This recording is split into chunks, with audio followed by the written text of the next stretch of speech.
क्या आपने कभी सोचा है कि एक छोटा सा बीज हमें भोजन देने वाले बड़े पौधे में कैसे बदल जाता है, और फिर बड़ी बड़ी लहलहाती हुई फसलों में? अगर हम गेहूं के दाने की बात करें, तो गेहूं का दाना जब हम उसे बोते हैं तब बहुत छोटा सा होता है, और फिर वो एक पौधे में बदल जाता है। और इस तरह कई सारे गेहूं के दाने मिलकर एक पूरे खेत में लहलहाती फसल के रूप में नजर आते हैं। लेकिन हर बीज में ऐसी क्षमता नहीं होती कि वो एक स्वस्थ पौधे में बदल सके। तो यहाँ सवाल उठता है कि किसान बुआई के लिए सबसे अच्छे बीज कैसे चुनते हैं। मिट्टी की तैयारी के बाद ये दूसरा चरण होता है कृषि प्रणाली का, जहाँ पर बीजों का चुनाव किया जाता है, जिसे कहते हैं सीड सिलेक्शन। तो अच्छे और स्वस्थ पौधों को उगाने के लिए बीजों का चुनाव कैसे किया जाता है, आज हम जानेंगे इस वीडियो में। आप एक छोटा सा प्रयोग अपने घर में करके देखिए। एक कटोरा लीजिए और मुट्ठी भर गेहूं के दाने ले लीजिए। अब उन दानों को इस कटोरे में डाल दीजिए और इस कटोरे में थोड़ा पानी भर दीजिए। आप इंतज़ार कीजिए और देखिए कि क्या होता है। आप देखेंगे कि कुछ बीज तो ऊपर की ओर तैर रहे हैं और कुछ बीज कटोरी की तली में बैठ गए हैं। ऐसा क्यों हुआ? ऐसा क्यों हुआ कि कुछ बीज पानी के ऊपर की ओर तैरने लगे और कुछ बीज तली में नीचे बैठ गए? आप चाहें तो वीडियो को पॉज कर सकते हैं और इस बारे में सोच सकते हैं। तो जो बीज ऊपर की ओर तैर रहे थे वो हल्के और खोखले थे, वो अच्छे पौधे बनने की क्षमता नहीं रखते थे।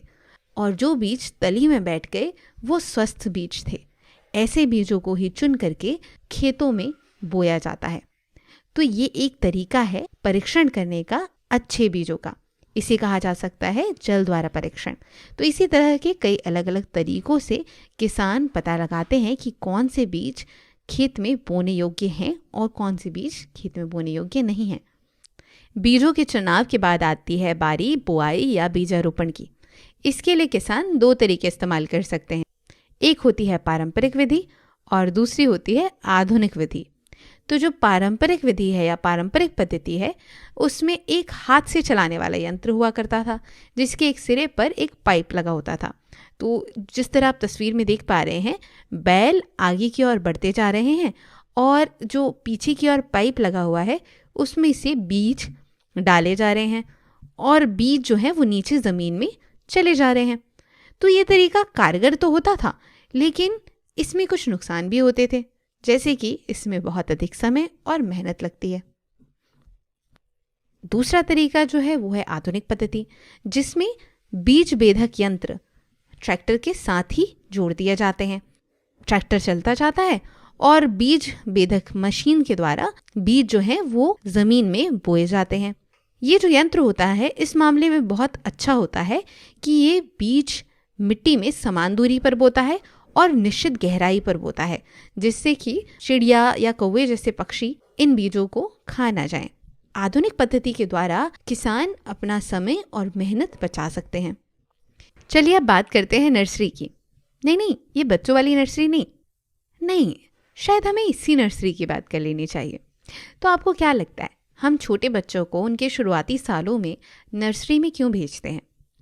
ताकि उन्हें जो भी सहायता, सहयोग और ध्यान की ज़रूरत है वो उन्हें अच्छे तरह से मिल सके। नर्सरी में उन्हें बहुत सारा ख्याल मिलता है, जो कि उन्हें अपने आगे के स्कूल के जीवन के लिए तैयार करता है। अब बात करते हैं पौधों की नर्सरी की, क्योंकि पौधों की नर्सरी जो होती है ना, वो भी इसी तरह काम करती है। पहले छोटे छोटे पौधों को नर्सरी में उगाया जाता है और उसके बाद इन पौधों को खेतों में भेज दिया जाता है। लेकिन ऐसा क्यों किया जाता है? ताकि पौधों की अच्छी देखभाल हो सके और जो भी ख्याल और ध्यान उन्हें चाहिए वो उन्हें यहीं पर मिल सके। यहाँ पर पौधों को अच्छा खासा स्थान मिल जाता है, पर्याप्त सूरज की रोशनी और पोषण मिलता है। यहाँ पर मौसम की मार भी नहीं होती और ना ही कीटनाशक होते हैं। तो जो छोटे छोटे बीज हैं, जब वो उग रहे होते हैं तब उन्हें उचित पोषण और उचित देखभाल मिल जाती है, जिससे वो अपने आगे की यात्रा के लिए तैयार हो जाएं। और इसके बाद इन पौधों को खेतों में भेज दिया जाता है।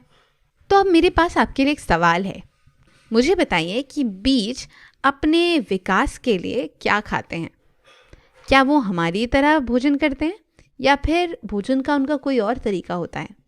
सोचिए सोचिए, और हम इसके बारे में बात करेंगे हमारे अगले आने वाले वीडियोस में।